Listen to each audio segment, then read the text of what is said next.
നമസ്കാരം. Raf talk ഫുട്ബോളിലേക്ക് ഏവർക്കും സ്വാഗതം. കഴിഞ്ഞ ദിവസങ്ങളിൽ നമ്മൾ വേൾഡ് കപ്പ് പവർ റാങ്കിങ് നോക്കിയിരുന്നു. പക്ഷേ ഇപ്പോൾ കാര്യങ്ങൾ മാറിയിരിക്കുന്നു. കാരണം എന്താ? വേൾഡ് കപ്പിൻ്റെ യോഗ്യത റൗണ്ട് ഏതാണ്ടൊക്കെ പൂർത്തിയായി. ഇനി പ്ലേ ഓഫ് മത്സരങ്ങളെ ബാക്കിയുള്ളൂ.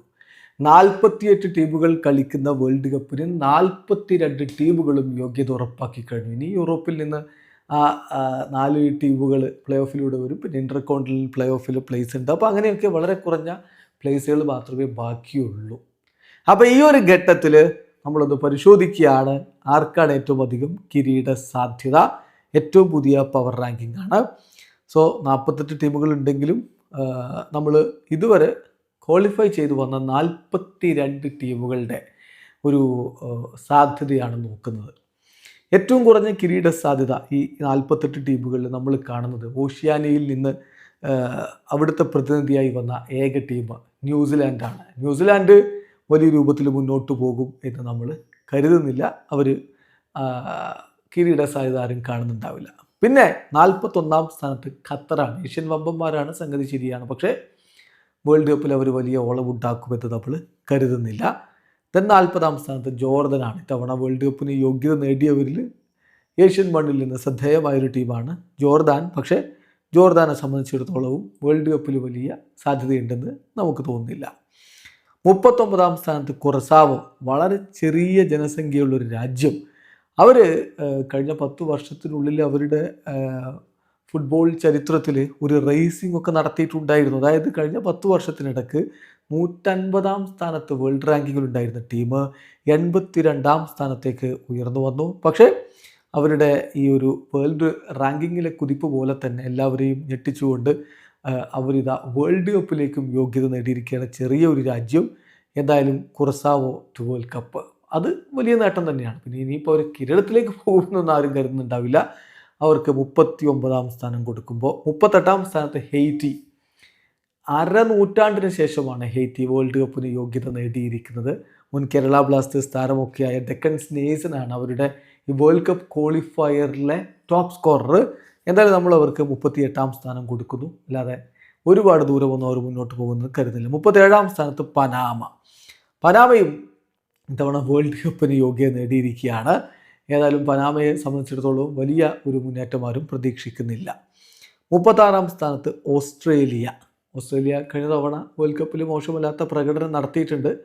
ഇത്തവണ എന്തായിരിക്കും അവരുടെ performance? Just wait and see. എന്തായാലും 36 ഓസ്ട്രേലിയ എങ്കിൽ 35 സൗദി അറേബ്യ. മറ്റൊരു AFC ടീമായിട്ടുള്ള സൗദി അറേബ്യയിൽ ഫുട്ബോൾ നല്ല രൂപത്തിൽ വളർന്നുകൊണ്ടിരിക്കുന്നുണ്ട്. പക്ഷേ അവരുടെ ദേശീയ ടീമിൻ്റെ പെർഫോമൻസ് എത്രത്തോളം മികച്ചതാണ് എന്നുള്ളതൊരു ചോദ്യം തന്നെയാണ്. റോബർട്ടോ മാൻസിനി ഇടയ്ക്ക് വെച്ച് റിസൈൻ ചെയ്യുന്നതൊക്കെ നമ്മൾ കണ്ടിട്ടുണ്ടായിരുന്നു. ഏതായാലും ഇനി അവർ എത്ര ദൂരം വേൾഡ് കപ്പിൽ പോകും കാത്തിരുന്ന് കാണാം. 35 സൗദി അറേബ്യ എങ്കിലും 34 ഇറാൻ വേൾഡ് കപ്പിലേക്ക് എത്തും എന്ന് നമ്മൾ കരുതുന്നു. എന്തായാലും വേൾഡ് കപ്പ് നമുക്കറിയാമല്ലോ, ഏഷ്യൻ ടീമുകളിൽ ഇറാനെ സംബന്ധിച്ചിടത്തോളം വലിയ ഒരു സാധ്യത എല്ലാവരും കണക്കാക്കാറിലാണ്. പ്രത്യേകിച്ച് US കളി എന്നുകൂടി വരുമ്പോൾ അവിടെ പലതും സ്വാഭാവികമായിട്ടും ആരാധകർ പ്രതീക്ഷിക്കുന്നുണ്ട്.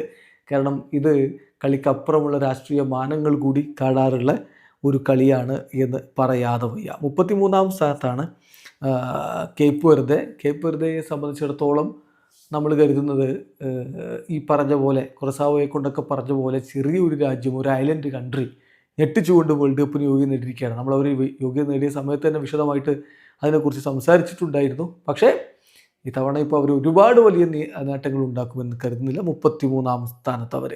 32ാം സ്ഥാനത്ത് മെക്സിക്കോയെ സംബന്ധിച്ചിടത്തോളം എല്ലാ വേൾഡ് കപ്പിനും വലിയ പ്രതീക്ഷയോടുകൂടി എല്ലാവരും ഉയർത്തി കാണിക്കുന്ന ടീമാണ്. ചിലപ്പോഴൊക്കെ വമ്പൻ ടീമുകൾക്ക് പണി കൊടുക്കാറുമുണ്ട്. പക്ഷേ കിരീടം അതൊന്നും അവർക്ക് ഇത്തവണയും ആരും കൽപ്പിക്കുന്നില്ല. 31ാം സ്ഥാനത്ത് ഉസ്ബെക്കിസ്ഥാൻ. പലവട്ടം അവർ ഈ വേൾഡ് കപ്പിന് തൊട്ടരികിലൊക്കെ എത്തി വീണ് പോയിട്ടുള്ളതാണ്. എന്തായാലും അവരുടെ ഫസ്റ്റ് അപ്പിയറൻസ് ഒടുവിൽ അവർ ഇത്തവണ വേൾഡ് കപ്പിൽ നടത്താൻ പോവുകയാണ്. എല്ലാവരെ സംബന്ധിച്ചിടത്തോളം ക്വാളിഫിക്കേഷൻ അത്ര ബുദ്ധിമുട്ടില്ലാതെ കടന്നു വന്നതാണ്. പക്ഷേ വേൾഡ് കപ്പിൽ മുന്നോട്ട് പോക്ക് അത്ര എളുപ്പമാവില്ല. 30ാം സ്ഥാനത്ത് ഘാന. African വമ്പന്മാരായിട്ടുള്ള Ghana. അവരെ സംബന്ധിച്ചിടത്തോളം കഴിഞ്ഞ 5 വേൾഡ് കപ്പുകളിൽ 4 വേൾഡ് കപ്പുകളും അവർ കളിച്ചിട്ടുണ്ട്. സോ ആഫ്രിക്കയിൽ നിന്നുള്ള പ്രധാനപ്പെട്ട ഒരു ശക്തിയായിട്ട് തന്നെ അവരെല്ലാവരും കാണുന്നു. എങ്കിലും വേൾഡ് കപ്പിൽ ഒരുപാട് വലിയ നേട്ടത്തിലേക്ക് പോകുമെന്ന് കരുതുന്നില്ല. 30ാമതാണ് അവരെങ്കിൽ. 29ാം സ്ഥാനത്ത് കാനഡയെ സംബന്ധിച്ചിടത്തോളം ഹോസ്റ്റുമാരാണ്. ആ രൂപത്തിലാണ് അവർ വരുന്നത്. അവർക്ക് വമ്പൻ താരങ്ങളുണ്ട്, അൽഫോൺസോ ഡേവിസിനെ പോലെയുള്ള, അതുപോലെ തന്നെ ഉള്ള താരങ്ങൾ അവർക്ക് വേറെയുമുണ്ട്. പക്ഷേ വലിയൊരു നേട്ടത്തിലേക്ക് അവർ പോകുമെന്ന് നമ്മൾ കരുതുന്നില്ല. 28ാം സ്ഥാനത്ത് ഈജിപ്റ്റാണ്. മോസലയാണ്. ഈജിപ്റ്റ് എന്ന് പറഞ്ഞാൽ മോസലയാണ്. അതിനപ്പുറത്തേക്ക് നമുക്കൊന്നും പറയേണ്ടതില്ലല്ലോ. സോ സലായുടെ സംഘം എത്ര വരെ നമുക്ക് കാത്തിരുന്ന് കാണാം. 27ാം സ്ഥാനത്ത് സൗത്ത് ആഫ്രിക്ക ഇപ്പോൾ ആഫ്രിക്കൻ ഫുട്ബോളിൽ പ്രധാനപ്പെട്ട ശക്തിയായിട്ട് മാറിയിട്ടുള്ളൊരു സമയമാണ്. അവരുടെ ക്ലബ്ബ് വേൾഡ് കപ്പൊക്കെ കളിക്കുന്നത് നമ്മൾ കണ്ടു. പക്ഷേ ഒരുപാട് വലിയ നേട്ടങ്ങളിലേക്ക് അവർ പോകുമെന്ന് കരുതണ്ട. 26ാം സ്ഥാനത്ത് ഐവറി കോസ്റ്റ്. എല്ലായ്പ്പോഴും ഇപ്പോൾ ഐവറി കോസ്റ്റ് എന്ന് പറയുമ്പോഴേ നമുക്ക് ദ്രോഗ്ബെ ആയിരിക്കും ഓർമ്മ വരിക. പക്ഷേ നമുക്കറിയാമല്ലോ, ഐവറി കോസ്റ്റിന് വലിയ രൂപത്തിലുള്ളൊരു സാധ്യതയൊന്നും ആരും കൽപ്പിക്കുന്നില്ല. 25ാം സ്ഥാനത്ത് അൾജീരിയ. 12 വർഷക്കാലത്തെ വേൾഡ് കപ്പ് ആബ്സെൻസിന് ശേഷം 2026 വേൾഡ് കപ്പിന് അവർ യോഗ്യത നേടിയിരിക്കുകയാണ്. എന്തായാലും മികച്ച പ്രകടനമാണ് ആരാധകർ പ്രതീക്ഷിക്കുന്നത്. 24ാം സ്ഥാനത്ത് ടുണീഷ്യ. വീണ്ടും ആഫ്രിക്കയിൽ നിന്ന് ടുണീഷ്യ വരികയാണ്. ടുണീഷ്യ ഇപ്പോൾ നമുക്കറിയാമല്ലോ, ഫ്രണ്ട്ലി മത്സരത്തിൽ ബ്രസീലിനെയൊക്കെ സമനിലയൊക്കെ തളച്ച് തങ്ങൾക്ക് എന്തെങ്കിലുമൊക്കെ ചെയ്യാൻ കഴിയും എന്നുള്ള ഒരു തോന്നൽ ഉണ്ടാക്കുന്നുണ്ട്. ഏതായാലും അവർ 24ാം സ്ഥാനത്ത് വരുമ്പോൾ 23ാം സ്ഥാനത്ത് പരാഗ്വയെ സംബന്ധിച്ചിടത്തോളം വീണ്ടും പരാഗ്വെ വേൾഡ് കപ്പിന് എത്തുകയാണ്. എത്രത്തോളം അവർക്ക് മുന്നോട്ട് പോകാൻ കഴിയും എന്നുള്ളത് കണ്ടറിയണം. ഏതായാലും ലാറ്റിൻ അമേരിക്കൻ ടീമായ പരാഗ്വെ 23ാം സ്ഥാനത്താണെങ്കിൽ 22ാം സ്ഥാനത്ത് ഉറുഗ്വായ്. എഡിൻസൺ കവാനിയും ലൂയിസ് സുവാരസും ഒക്കെ വിരമിച്ചതിന് ശേഷം, കളമൊഴിഞ്ഞതിന് ശേഷം എന്ത് തരത്തിലുള്ള പ്രകടനമായിരിക്കും അവർ നടത്തുക ഈ വേൾഡ് കപ്പിൽ എന്നറിയാൻ വേണ്ടി ആരാധകർക്ക് താല്പര്യമുണ്ട്. മാർസലോ ബിയൽസയുടെ തന്ത്രങ്ങൾക്കനുസരിച്ചാണ് അവർ വേൾഡ് കപ്പ് ക്വാളിഫയറിൽ പന്തെട്ടിയത്. മോശമല്ലാത്ത പ്രകടനം നടത്തിയിട്ടുണ്ട്. എന്തായിരിക്കും വേൾഡ് കപ്പിലെ പ്രകടനം? Just wait and see. Then Scotland 21ാം സ്ഥാനത്ത്. സ്കോട്ട്ലൻഡ് എന്തൊരു പ്രകടനമാണ് അവർ അവസാന മത്സരത്തിലൊക്കെ നടത്തിയതല്ലേ.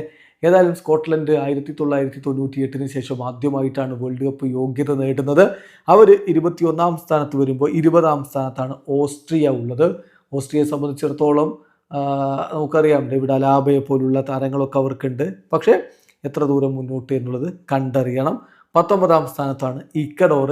പോയ വേൾഡ് കപ്പ് കണ്ടവർക്കറിയാം, ഇക്വഡോറിൻ്റെ അന്നത്തെ യുവനിര അടുത്ത വേൾഡ് കപ്പ് ആകുമ്പോഴേക്കും വലിയ രൂപത്തിൽ ഫുട്ബോൾ ലോകം പിടിച്ചുകുലുക്കാൻ സാധ്യതയുണ്ട് എന്ന് ഫുട്ബോൾ നിരീക്ഷകരെ നിരീക്ഷിച്ചു വെച്ചത്. പക്ഷേ അത്ര വലിയൊരു ഇമ്പാക്റ്റ് ഈ വേൾഡ് കപ്പിൽ ഉണ്ടാക്കുമോ? Just wait and see. 19ാം സ്ഥാനത്ത് ഇക്വഡോർ ഉണ്ടാകുമ്പോൾ 18ാം സ്ഥാനത്ത് സെനഗൽ. സാദിയോ മാനയുടെ സെനഗൽ, ഖാലിദു കൂലിബലിയുടെ സെനഗൽ, സാറിൻ്റെ സെനഗൽ, അങ്ങനെ ഒരുപാട് മികച്ച സൂപ്പർ താരങ്ങൾ ഇപ്പോൾ അവർക്കുണ്ട്. എന്തായാലും എന്തായിരിക്കും അവരുടെ പ്രകടനം എന്നുള്ളതും കണ്ടറിയണം. 17ാം സ്ഥാനത്ത് യുണൈറ്റഡ് സ്റ്റേറ്റ്സ്. ഹോസ്റ്റുമാരായിട്ടാണ് അവർ വേൾഡ് കപ്പിന് വരുന്നത്. മൗറിസിയോ പൊച്ചറ്റിനോയുടെ ടീം ഇത്തവണ മികച്ച പ്രകടനം ആരാധകരുടെ പിന്തുണയോടുകൂടി നടത്തുമെന്ന് തന്നെയാണ് എല്ലാവരും വിശ്വസിക്കുന്നത്. 16ാം സ്ഥാനത്ത് ബെൽജിയം. ഏതായാലും ബെൽജിയത്തെ സംബന്ധിച്ചിടത്തോളം ഗോൾഡൻ ജനറേഷൻ എന്നൊക്കെ പറഞ്ഞിട്ട് പ്രത്യേകിച്ചൊരു കിരീടവും നേടിയിട്ടില്ല. ഇത്തവണയെങ്കിലും അവർക്ക് ഒരു വലിയ നേട്ടത്തിലേക്ക് പോകാൻ കഴിയുമോ? 15ാം സ്ഥാനത്ത് സൗത്ത് കൊറിയ. ഏഷ്യൻ വമ്പന്മാരായിട്ടുള്ള സൗത്ത് കൊറിയ. എപ്പോഴും നമുക്കറിയാം ഹ്യൂബിൻസൺ ആണ് അവരുടെ ഐക്കൺ. മറ്റു യൂറോപ്യൻ ടീമുകളിൽ കളിക്കുന്ന താരങ്ങളുമൊക്കെയുണ്ട്. ഏതായാലും അവരെ സംബന്ധിച്ചിടത്തോളം നല്ലൊരു മുന്നേറ്റം ഏഷ്യക്കാർ ആഗ്രഹിക്കുന്നുണ്ട്. പിന്നാലെ 14ാം സ്ഥാനത്ത് സ്വിറ്റ്സർലൻഡ്. തുടരൻ വേൾഡ് കപ്പിനാണ് അവർ വന്നുകൊണ്ടിരിക്കുന്നത്. 2002 വേൾഡ് കപ്പിന് ശേഷം ഒറ്റ വേൾഡ് കപ്പും അവർ മിസ് ചെയ്തിട്ടില്ല എന്നുള്ളതാണ് ശ്രദ്ധേയം. ഇത്തവണ ഒരു മുന്നേറ്റം എല്ലാവരും പ്രതീക്ഷിക്കുന്നു. 13ാം സ്ഥാനത്താണ് ക്രൊയേഷ്യ. ലൂക്ക മോഡ്രിച്ച് 5ാമത്തെ വേൾഡ് കപ്പ് കളിക്കാൻ വരുന്നു. സമീപകാലത്തെ വേൾഡ് കപ്പിൻ്റെ ചരിത്രമൊക്കെ എടുത്താൽ മോശമല്ലാത്ത പ്രകടനം നടത്തിയിട്ടുള്ള ടീമാണ് ക്രൊയേഷ്യ. അതുകൊണ്ട് ഇത്തവണയും ഒരു മുന്നേറ്റം എല്ലാവരും പ്രതീക്ഷിക്കുന്നു. 12ാം സ്ഥാനത്താണ് ഈ ഒരു പവർ റാങ്കിങ്ങിൽ ബ്രസീലിന് കൊടുത്തിരിക്കുന്നത്. കാർലോ അഞ്ചലോട്ടി വന്നതിന് ശേഷം ടീമിനൊരു ഉണർവുണ്ട് എന്നൊക്കെ പറയുമ്പോഴും അവിടെ ഒരു ഇൻകൺസിസ്റ്റൻസി വളരെ വ്യക്തമാണ് ടീമിൻ്റെ പെർഫോമൻസിൽ. ഇനിയിപ്പോൾ നെയ്മർ ജൂനിയർ പരിക്ക് പറ്റി പുറത്തൊക്കെ ഇരിക്കുന്ന ഘട്ടമൊക്കെ ഉണ്ടായിരുന്നു. അദ്ദേഹം തിരികെ എത്തുമ്പോൾ പഴയ റിതം ഉണ്ടാകുമോ, ദേശീയ ടീമിൽ കളിക്കുമെന്നുള്ളത് കണ്ടറിയണം. എസ്റ്റവായോ ആണ് ഇപ്പോൾ അവരുടെ പ്രധാനപ്പെട്ട ഐക്കൺ. ഏതായാലും ബ്രസീൽ 12ാം സ്ഥാനത്ത്. പക്ഷേ ആഞ്ചലോട്ടിയുടെ ബ്രസീലല്ലേ, എന്തെങ്കിലുമൊക്കെ തന്ത്രങ്ങൾ ആഞ്ചലോട്ടി കണ്ടെത്തുമെന്ന പ്രതീക്ഷയിൽ ആരാധകർ കാത്തിരിക്കുന്നു. 11ാം സ്ഥാനത്ത് കൊളംബിയ. ഒരിക്കൽ കൂടി കൊളംബിയ വേൾഡ് കപ്പിന് വരികയാണ്. ഹമേസ് റോഡ്രിഗസ് തന്നെയാണ് ഒരിക്കൽ കൂടി അവരുടെ കീ പ്ലെയർ ആയിട്ടുള്ളത്. എന്ത് സംഭവിക്കുന്നത് കണ്ടറിയണം. പിന്നെ 10ാം സ്ഥാനത്ത് ജപ്പാനുണ്ട്. മറ്റൊരു ഏഷ്യൻ ടീം. ഒരുപക്ഷെ ഏഷ്യൻ ടീമുകളിൽ ഏറ്റവും അധികം സാധ്യത കൽപ്പിക്കപ്പെടുന്നത് ജപ്പാനാണ്. ജപ്പാൻ ഇപ്പോൾ ബ്രസീലിനെ കഴിഞ്ഞ മാസത്തെ ഫ്രണ്ട്ലി മത്സരത്തിൽ തറപറ്റിച്ച് നമ്മൾ കണ്ടില്ലേ. ഏത് വമ്പൻ ടീമിനോടും മുട്ടി നിൽക്കാനും പൊരുതി നിൽക്കാനും വിജയിച്ച് കയറാനുമുള്ള കപ്പാസിറ്റി ജപ്പാനുണ്ട് എന്നുള്ളത് പോയ വേൾഡ് കപ്പുകളിലും നമ്മൾ കണ്ടതാണ്. അതിൻ്റെ ഒരു തുടർച്ച കൂടുതൽ കരുത്തോടെ ഇത്തവണ സംഭവിക്കുമെന്ന പ്രതീക്ഷയോടുകൂടി ഏഷ്യൻ ഫുട്ബോളിൻ്റെ ആരാധകർ കാത്തിരിപ്പാണ്. ദെൻ 9ാം സ്ഥാനത്ത് മൊറോക്കോ. കഴിഞ്ഞ വേൾഡ് കപ്പിൽ എല്ലാവരെയും വിസ്മയിപ്പിച്ചുകൊണ്ട് അവർ സെമി ഫൈനലിലേക്ക് കുതിച്ചത്. അതിനുശേഷം അവരുടെ യൂത്ത് ടീം ഇപ്പോൾ ഫിഫ അണ്ടർ-20 വേൾഡ് കപ്പ് നേടുന്ന കാഴ്ച നമ്മൾ കണ്ടു. മൊറോക്കയിൽ ഫുട്ബോൾ വളരെ മികച്ച രൂപത്തിൽ വളർന്നുകൊണ്ടിരിക്കുകയാണ്. ഇത്തവണയും അവരുടെ ഒരു തേരോട്ടം എല്ലാവരും പ്രതീക്ഷിക്കുന്നുണ്ട്. 8ാം സ്ഥാനത്ത് നോർവേക്ക് ഇങ്ങനെ പവർ റാങ്കിൽ ഒരു ഉയർന്ന സ്ഥാനം എല്ലാവരും കൽപ്പിക്കുന്നുണ്ടെങ്കിൽ ഒറ്റ കാരണമേ ഉള്ളൂ, ഒരേ ഒരു പേരേ ഉള്ളൂ, അത് എർലിംഗ് ഹാലൻഡാണ്. ഏറ്റവും ഒടുവിൽ ഇപ്പോൾ നമ്മൾ കണ്ടില്ലേ, ഇറ്റലിയെയും വലിച്ചു ഭിത്തിയിൽ ഒട്ടിച്ചിട്ടാണ് അവർ വേൾഡ് കപ്പിന് യോഗ്യത നേടിയിട്ടുള്ളത്. ഗോൾ വർഷമായിരുന്നു വേൾഡ് കപ്പ് ക്വാളിഫയറിലുടനീളം. അത് വേൾഡ് കപ്പിലും തുടരുമെന്ന് തന്നെയാണ് ആരാധകർ പ്രതീക്ഷിക്കുന്നത്. ജർമ്മനിയാണ് 7ാം സ്ഥാനത്ത്. കഴിഞ്ഞ 2 വേൾഡ് കപ്പുകളിൽ എന്താ പറ്റിയത്? ജർമ്മനി ആദ്യ റൗണ്ടിൽ പുറത്തായ ടീമാണ്. ഇത്തവണ അവർ വീണ്ടും വേൾഡ് കപ്പിന് വരുമ്പോൾ പക്ഷേ വലിയ പ്രതീക്ഷയുണ്ട്.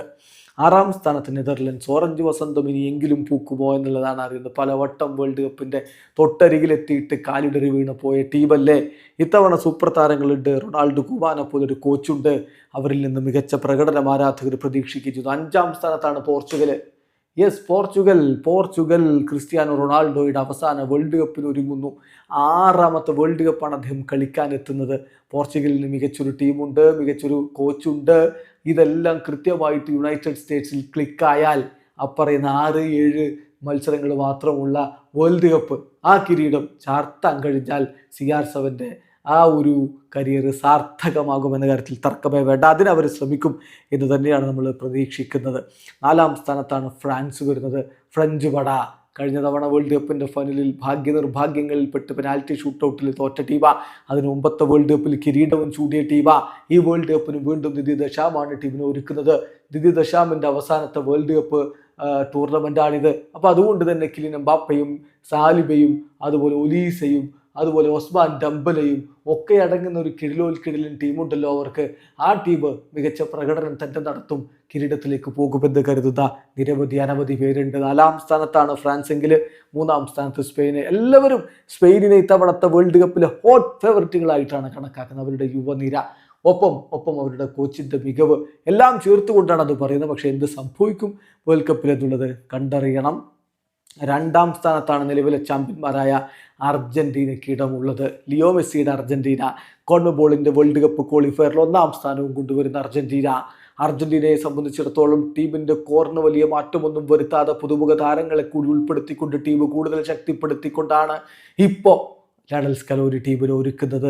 അതിൻ്റെ ഒരു മികവെടുത്ത വേൾഡ് കപ്പിൽ കാണാൻ പറ്റുമെന്ന പ്രതീക്ഷയിൽ ആരാധകരിക്കുന്നവർക്ക് 2ാം സ്ഥാനമെങ്കിൽ 1ാം സ്ഥാനം ഇപ്പോൾ കൊടുത്തിരിക്കുന്നത് തോമസ് തുഷലിൻ്റെ കീഴിൽ അത്ഭുതങ്ങൾ കാണിച്ചുകൊണ്ടിരിക്കുന്ന ഇംഗ്ലണ്ടാണ്. അദ്ദേഹം കോച്ചായി ചാർജ് എടുത്തതിന് ശേഷം മിന്നും പ്രകടനം അവർ നടത്തുന്നുണ്ട്. സോ 1ാം സ്ഥാനത്ത് ഇംഗ്ലണ്ട്. വളരെ പെട്ടെന്ന് ആദ്യത്തെ ഒരു 10 സ്ഥാനം പറയാം. 1 ഇംഗ്ലണ്ട്, 2 അർജന്റീന, 3 സ്പെയിന്, 4 France, 5 Portugal, 6 Netherlands, 7 Germany, 8 Norway, 9 Morocco, 10ാം സ്ഥാനത്ത് ജപ്പാൻ. ഏതായാലും എന്ത് സംഭവിക്കും? Just wait and see. ഏറ്റവും അധികം കിരീട സാധ്യത കണക്കാക്കപ്പെടുന്നു ഇംഗ്ലണ്ടിന്. നിങ്ങൾക്ക് വ്യത്യസ്ത അഭിപ്രായങ്ങൾ ഉണ്ടാവും, കമൻറ്റ് ബോക്സ് രേഖപ്പെടുത്തുക. ആരോഗ്യകരമായ ഫുട്ബോൾ ചർച്ചകളുമായിട്ട് നമുക്ക് വീഡിയോ അവസാനിക്കുന്നു. ഫുട്ബോൾ ലോകത്തെ കൂടുതൽ വിശേഷങ്ങളുമായി റാഫ് ടോക്സ് വീണ്ടും എത്താം.